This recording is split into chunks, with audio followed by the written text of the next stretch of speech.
Para proferir palestra de abertura VPS e o pensamento enxuto, convidamos o senhor Marcelo Takahashi, gerente-geral da Vale.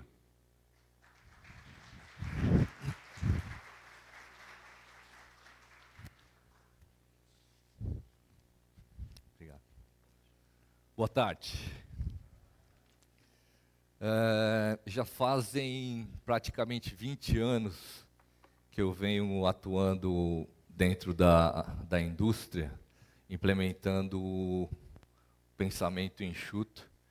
E eu queria agradecer ao BQ, a Silvana, a Valéria e o Antônio pelo convite. É um prazer estar aqui hoje com vocês para fazer essa troca de experiência dessa jornada que eu tenho implementado durante esses 20 anos aqui. Então, eu comecei minha carreira na Toyota do Brasil, onde trabalhei durante 15 anos. E nos últimos 18 meses eu estou na Vale, fazendo a implementação do sistema, que é o VPS. Né? E quero aqui hoje estar contribuindo com vocês nessa troca de experiência. Eu vou estar passando o vídeo da Vale, para vocês verem o que nós estamos fazendo na empresa atualmente. A Vale é a responsável pela operação da mais moderna e produtiva ferrovia do Brasil, a Estrada de Ferro Vitória Minas. A oficina de vagões e componentes, localizada em Vitória, no complexo de Tubarão, contribui para a produtividade da ferrovia através da qualidade e quantidade da manutenção dos vagões. Os trabalhos são orientados pelo VPS, que conduz a jornada pela excelência e melhoria contínua. Com isso, otimizamos resultados operacionais e garantimos a sustentabilidade dos resultados do negócio. A implantação da rotina do VPS na oficina de vagões e componentes possibilitou uma melhor qualidade dos serviços prestados às áreas clientes com menor custo e menor tempo para atendimento. Esses resultados foram consequência do foco no processo. Assim, o mecânico passa a ser fundamental para o processo de melhoria contínua, pois ele é o maior beneficiado pelas melhorias que geram a estabilidade. A implantação do VPS contou com a participação de cada empregado envolvido na atividade, reafirmando o nosso valor Vale, de crescer e evoluir juntos. A base levanta os problemas e nós atacamos com os supervisores e os líderes, né, que nós temos nas áreas. Isso proporcionou à Gavag um ganho assim, econômico, um ganho em disponibilidade e um ganho de produtividade que, com a mesma coisa que nós fazíamos antes, a gente está fazendo muito mais. Antes nós não tínhamos uma linha específica para estar trabalhando, né? Trabalhava ou na 1, ou na 2, ou até mesmo na 3. Então hoje padronizou e com isso ganhamos mais agilidade no processo. Antes da implantação, 61% das atividades realizadas não agregavam valor. Com a implantação do VPS, o que antes era produzido visando recordes entre turnos, competição ou a meta mensal, agora passa a ser num tempo padrão de 1h30, obedecendo ao ritmo demandado pelo cliente. A oficina ganhou em saúde e segurança, qualidade e produtividade, e os empregados em redução do estresse e de uma melhor ergonomia.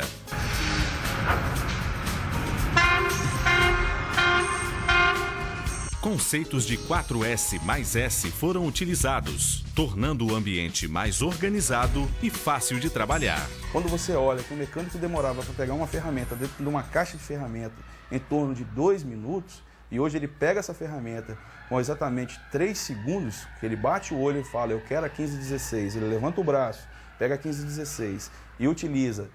E quando ele chega ao quadro que ela não está, ele identifica em 3 segundos que está faltando, isso é um ganho muito grande para a gente. Antes do projeto VPS, nós tínhamos a área toda desorganizada, os carrinhos que nós tínhamos com as buchas ficavam todas espalhadas. Aí, após o projeto do VPS ser implantado na nossa área, nós conseguimos melhorar todo o processo e ainda temos um aspecto visual bem melhorado no nosso setor de trabalho. O VPS estabeleceu a condição normal. Assim, sempre que ocorre uma anomalia, o operador tem autonomia para ativar o andon, sinal luminoso, informando ao líder que existe um problema para a realização da atividade dentro do ritmo. O líder, por sua vez, ao ver a luz vermelha acesa, sabe que precisa se dirigir ao posto para eliminar aquele problema, retornando assim para a condição normal. Os desvios são tratados para que não ocorram futuramente. As turmas hoje trabalham em conjunto, cada um tem o seu resultado. Não tem aquela variação que a gente tinha quando começava o trabalho. Antigamente, nós tínhamos picos de produção. Hoje não, cada um no seu momento, cada um com o seu ponto, cada um trabalhando sempre para manter um ritmo, é o TACT, para a gente atender o cliente. Antes eu não sabia quanto que eu tinha que produzir para atender a área de manutenção de vagões. Hoje eu tenho essa previsibilidade, eu sei quantos vagões vão ser feitos de manutenção no dia seguinte, que tipo de manutenção vai ser feito, e com isso eu posso fazer um bom planejamento, uma boa programação de recuperação de componentes. E eu costumo dizer que VPS, assim, eu brinco um pouco com isso, que VPS para mim é Vale para sempre. E eu gosto de pensar na Vale dessa forma, para sempre.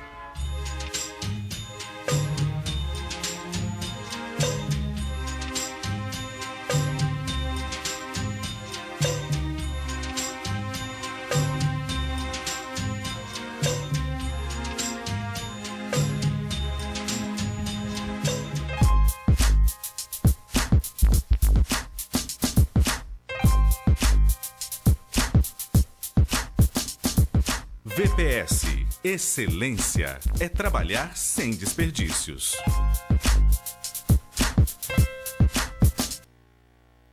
Bom, conforme vocês puderem ver no vídeo, né, acho que o ponto que eu gostaria de reforçar são as pessoas.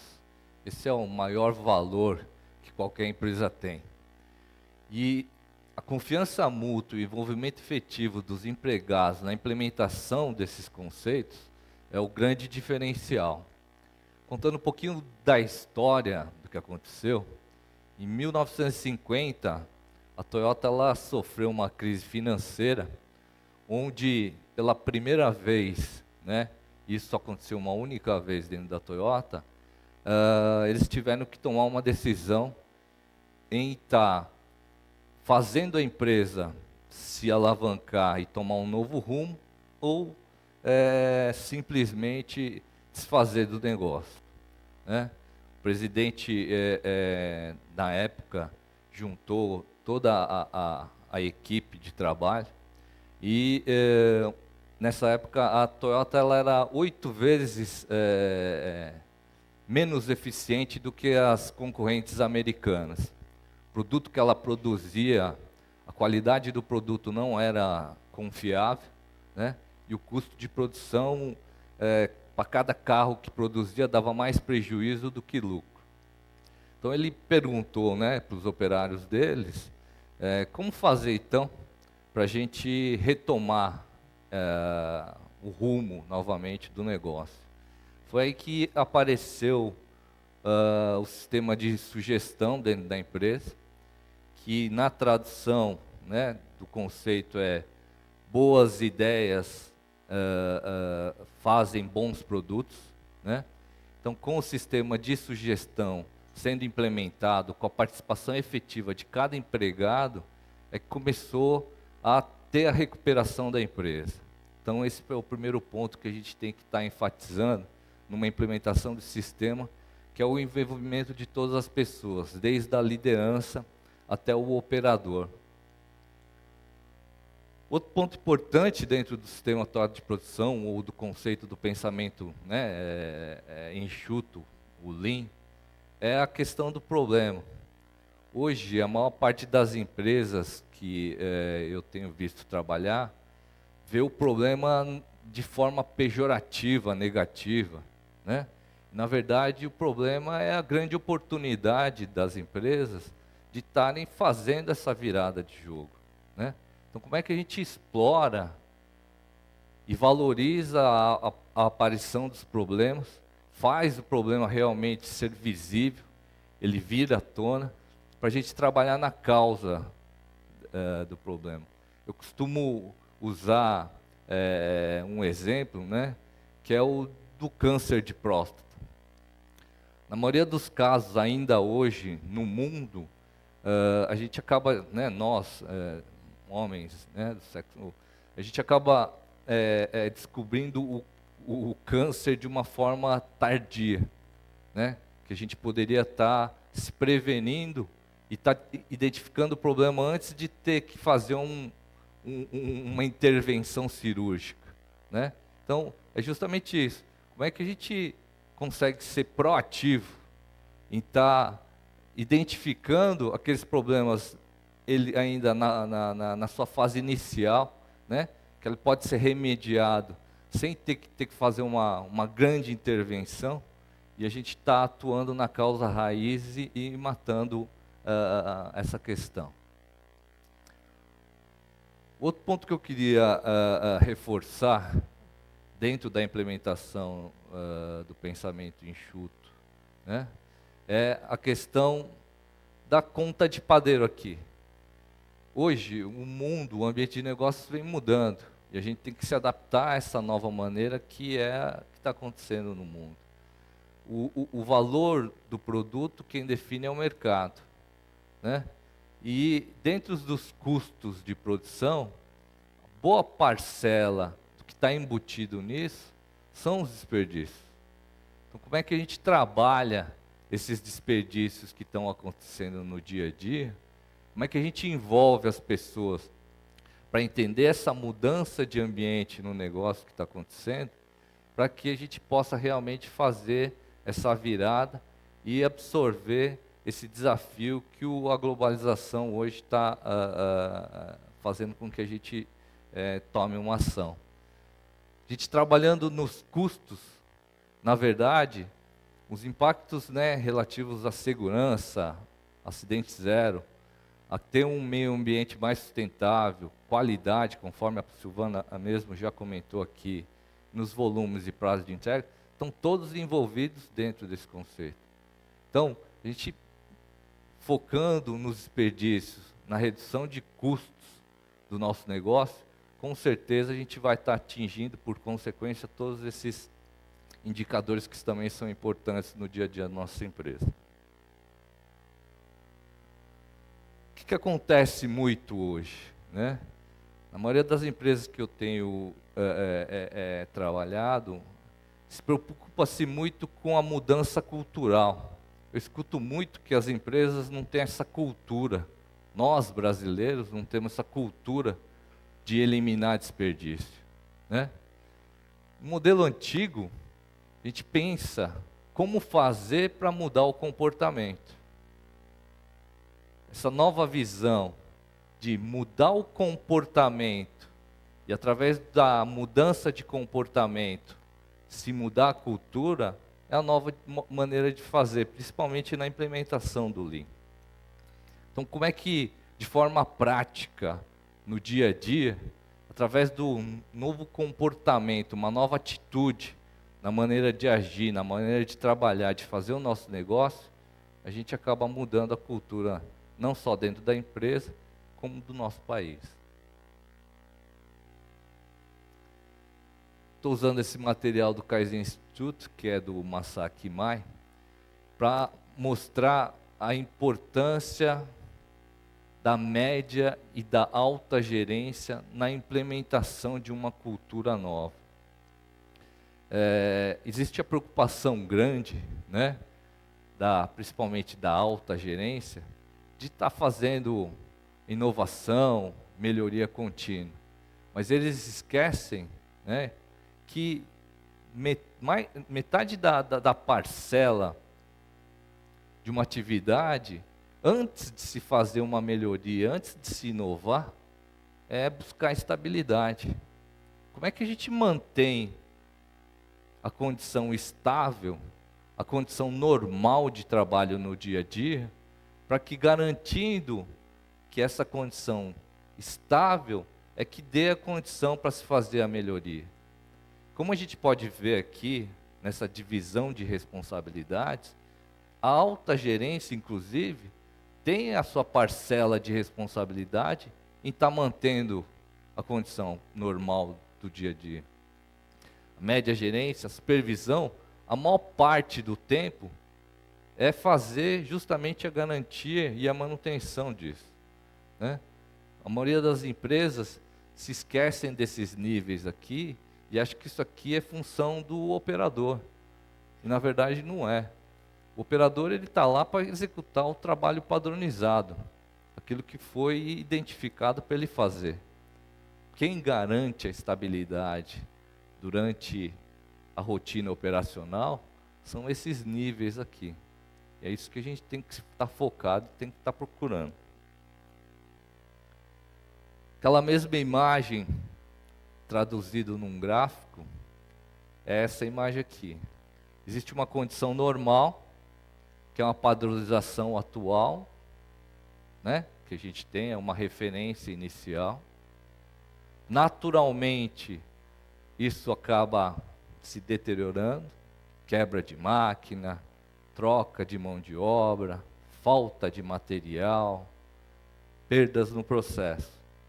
Isso aqui acaba acontecendo. Trazer essa condição anormal para uma condição normal, que é o padrão, não é melhoria.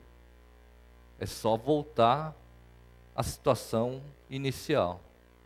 Tendo essa condição estabilizada, conforme foi mostrado no gráfico anterior, é que a gente consegue elevar mais um patamar, mais um nível.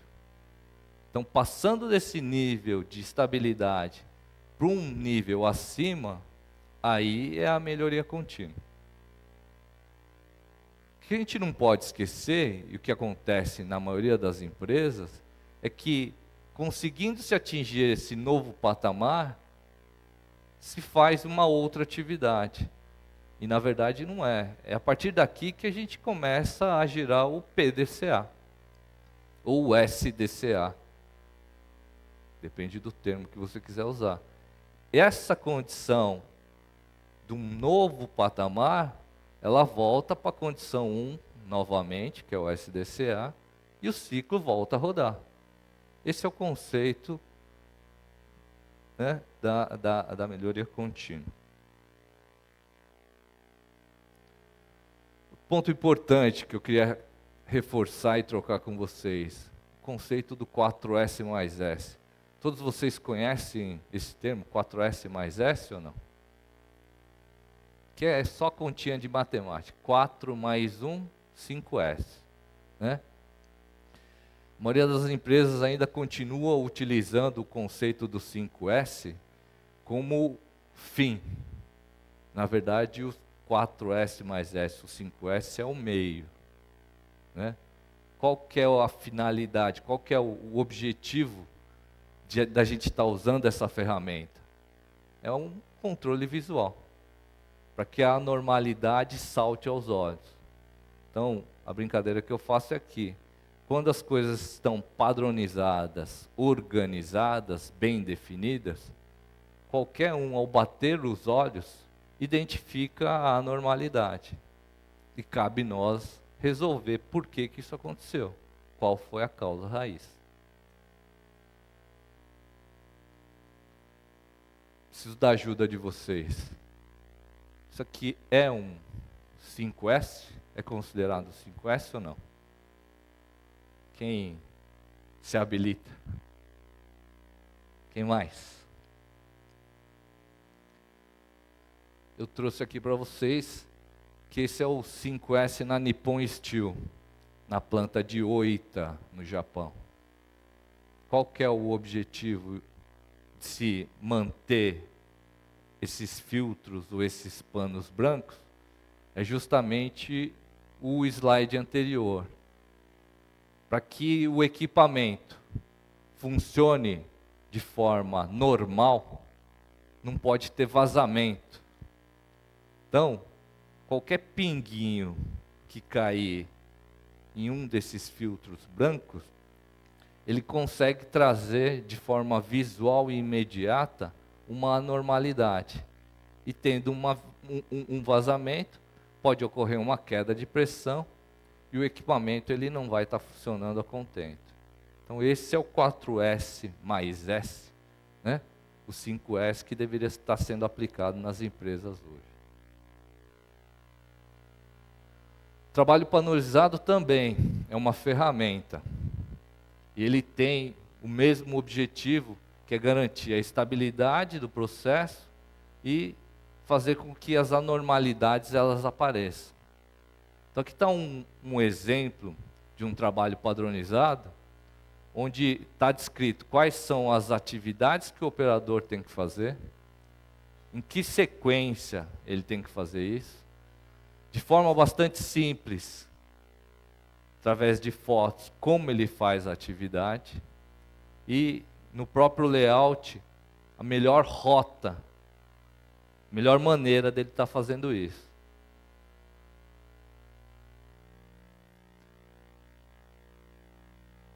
A liderança também tem o trabalho padronizado. Então, de novo, é importante a gente fazer as lideranças da empresa entenderem que elas também têm a parcela delas e a responsabilidade no dia a dia, para garantir a implementação do sistema. Quem audita? O time líder, o auditor, o grupo líder, o gerente da planta. Quem é auditado? O time líder audita o operador. O grupo líder audita o time líder. O gerente audita o grupo líder. O gerente da planta audita o gerente da planta, o gerente da área. O que ele vai auditar? As condições normais, trabalho padronizado, se o sistema de segurança e qualidade está se mantendo. Quando é feito isso? Rotineiramente, todo turno, todo dia. Através de controles, quadros de gestão à vista, visual, planos de ação, reuniões diárias em frente ao quadro, justamente para identificando as anormalidades, quais são as ações que vão ser tomadas. Qual o resultado esperado? A manutenção, a estabilidade da condição normal, a manutenção do trabalho padronizado e a resolução dos problemas imediatos que podem ser solucionados. Essa é a estabilidade que a gente fala e aí da importância de estar mantendo esse sistema. Hoje, chegando em Confins, para quem passou pelo aeroporto, a situação no período da manhã, na obra que está tendo de expansão lá, é essa. Então, um outro ponto que a gente reforça muito, né, da nossa atividade no dia a dia, é de estar no chão de fábrica, ou no Gemba, que é onde as atividades acontecem. Para a gente poder identificar esse tipo de coisa aqui, ó. Né? Por que será que isso acontece? Então eles estão fazendo a obra na parte superior do prédio. Eles fizeram esse shooter aqui, para o entulho cair. E o que acaba acontecendo durante a parte da manhã é esse montão de entulho entulhado lá. Qual que é a situação no período da tarde? Tudo aquilo que foi amontoado, está o operador agora jogando para dentro da caçamba. Né? A ineficiência desse processo aqui, dele fazer o retrabalho de aquilo que caiu, jogar de novo para a caçamba, é assim, coisa de louco. Tem 3 operadores aqui, cada um com seu carrinho, né? A condição de segurança do trabalho dele, já é no final do dia, o cara já está morto, né, em estar fazendo aquela atividade, coisa que ele podia estar agregando valor à tarefa dele, ele está fazendo uma atividade que não agrega valor. Essa é a rotina que a gente vive no dia a dia, não só nas empresas, né, mas também, como a gente pode ver no próprio exemplo, no setor público. Então, a presença da liderança, né, de nós, de vocês que estamos implementando esse novo conceito, essa nova maneira de enxergar uma atividade, é onde as coisas acontecem. Conforme comentei, o mundo mudou e a gente precisa se adequar a essa mudança. Acho que o estilo, acho que posso dizer, americano, né, de administrar o nosso dia a dia, com certeza trouxe uma série de benefícios para a gente. Mas essa postura de chefe, ela não deveria mais estar existindo, né? A gente está precisando de líderes que deem um exemplo, que realmente estejam com as equipes, que, acima de tudo, estejam ensinando e educando a sua equipe de trabalho a estar fazendo a atividade. Gosto muito dessa frase do Einstein, que é como a gente cria um ambiente de aprendizado. E o melhor lugar para a gente estar aprendendo e desenvolvendo as pessoas é no Gemba, é no chão de fábrica, é onde as coisas estão acontecendo. Então, como é que a gente no dia a dia está promovendo essa mudança de comportamento nas nossas empresas, para que as pessoas realmente comecem a aprender, a enxergar e a praticar o Lean, o pensamento enxuto. Que uma tradução que às vezes a gente pega, né, ao pé da letra, que é o Go and See, que vem originalmente do Genchi Genbutsu, da palavra japonesa, né? Às vezes a tradução ir e ver, né, ela te dá uma interpretação e um conceito errado do que realmente é o conteúdo. Nesses 15 anos que eu trabalhei na Toyota, eu sempre aprendi, sempre fui questionado para não perguntar para o operador. Não é ele que deve te dar a resposta. Quem deve dar a resposta para você é a peça ou o equipamento que está com a dificuldade.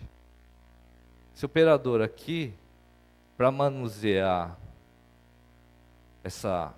esse dispositivo, ele precisava ficar girando isso aqui, até ele posicionar, ele levava mais de 5 minutos para fazer essa operação.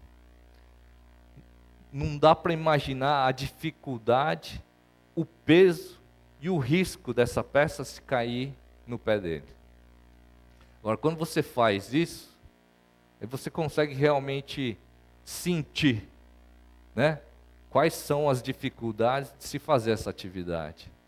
E é parte do próprio operador as ideias de estar colocando um rodízio, de estar colocando uma manopla. Essa mesma atividade para posicionar esse dispositivo, agora, que antes levava 5 minutos, agora é feita em 30 segundos. Né? Além de valorizar, né, a ideia do colaborador. Outro ponto importante é a questão do seu cliente. Hoje ainda, na maioria das empresas, os operadores, a própria liderança, né, acha que o cliente é o cliente final. A gente deve considerar o nosso cliente sempre o processo posterior.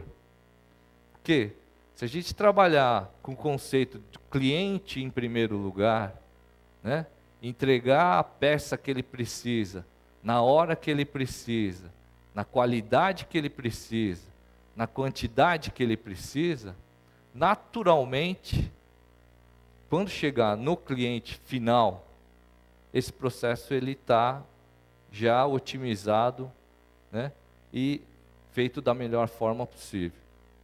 Quando a gente não enxerga isso, os problemas eles vão se acumulando e aquele problema que pode ser resolvido de forma pequena, de forma simples, lá na ponta, depois de ter se agregado valor ao produto, o problema ele aumenta. Trabalho em equipe.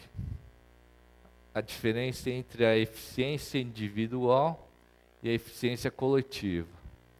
Dentro do Lean, do pensamento enxuto, a gente deve valorizar sempre o coletivo, né?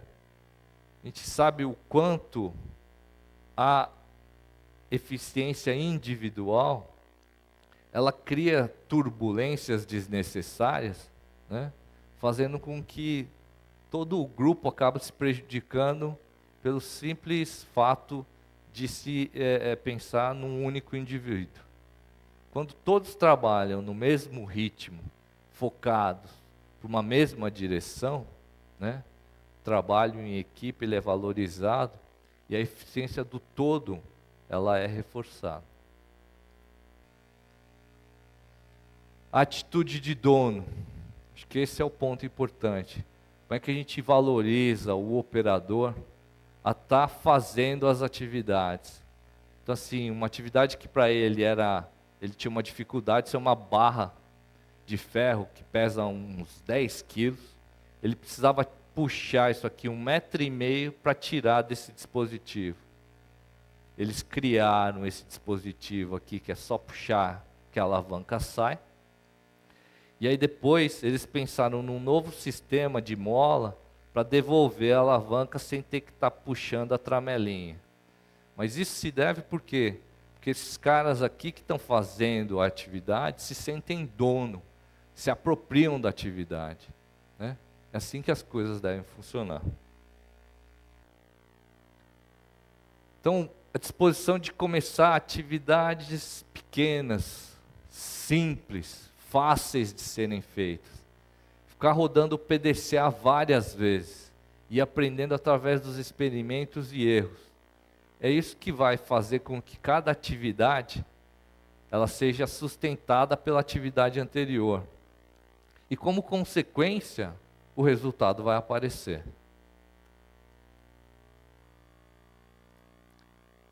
Persistir. Como é que a gente acaba aprendendo com os erros? Existe uma diferença entre persistir e insistir. Insistir é ficar fazendo a mesma coisa do mesmo jeito. Qual que vai ser o resultado? O mesmo. Persistir é aprender com o erro. É não desistir, mas fazer diferente do jeito que você fez da forma anterior. Esse é o grande X da questão. A inversão da pirâmide. Mais uma vez, a importância da gerência, da alta direção, em estar suportando essas melhorias, essas oportunidades e esses problemas que estão aparecendo no chão de fábrica, né? Não adianta esperar que o colaborador vai fazer essa parte sozinho.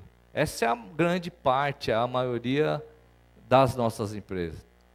Mas como é que essas pessoas que estão nessas posições estão usando as competências e as hierarquias para estar dando esse suporte necessário para fazer com que as coisas aconteçam no dia a dia? Capacitação e desenvolvimento. A gente não pode e não deve cobrar do nosso funcionário ou da nossa equipe aquilo que ele não foi capacitado, aquilo que ele não sabe fazer. Esse é o conceito do TWI, Training with Industry, né? O Japão ele teve uma grande mudança no comportamento depois que foi introduzido o TWI no pós-guerra. E é justamente essa atividade. Hoje na Vale, nesses 18 meses, já são mais de 1.300 colaboradores treinados, né, que estão fazendo a implementação das práticas do VPS. Então, dentro dessa apresentação, onde que eu gostaria de resumir? Pessoas, nosso maior valor. Como é que a gente cria uma organização de aprendizado contínuo através do PDCA? Como é que a gente estabelece padrões de referência para saber qual que é a condição normal ou anormal, para se manter a estabilidade do nosso processo? Tendo-se os padrões, a condição normal, como é que a gente trabalha para eliminar os desperdícios, como é que a gente trabalha focando nos problemas para atacar a causa raiz. Esse é a prática do VPS que a gente vem implementando na Vale com foco no processo. Essa é a minha apresentação. Muito obrigado.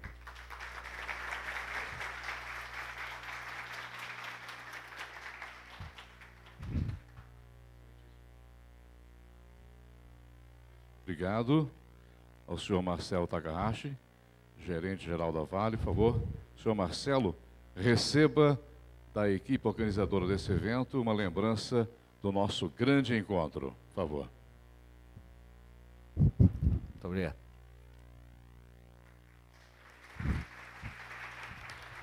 Obrigado. Obrigado.